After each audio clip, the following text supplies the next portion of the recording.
2008 Chevy Avalanche with a 5.3 liter LC9 engine in it. That means that this does in fact include AFM DOD fuel management system.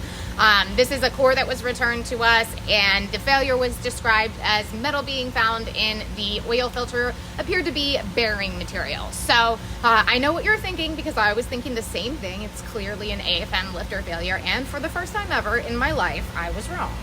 First thing I want to say is that this was immaculately maintained. We don't always see a lot of that. I will pop up parts of the video where we pulled off the timing cover and we pulled off the rocker arms, and you could see that the engine is oiling the way that it should and that everything was being maintained the way that it should.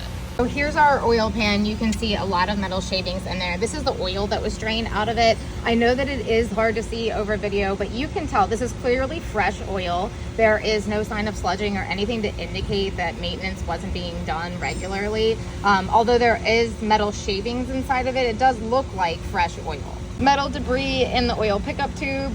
This is where things get interesting. Here are the AFM lifters. As you can see, none of these are collapsed. And then we got to the point where we were pulling out the cam here, and look at this cam damage that we've got. We've got another lobe down here that has some damage too. So then we take a look at the corresponding lifter, and to everybody's shock, it is not only not an AFM lifter, but look at this. I already know from our live earlier that some of you are going to be fired up over this, but this lifter did not fail. There is absolutely no sign of bearing failure. There is no play here where there shouldn't be. The only thing wrong with this lifter is the fact that the cam ate it up. Cam failure does happen.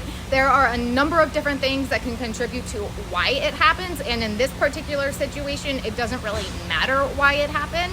This is going to be a full remanufactured unit, and we're going to replace the cam entirely.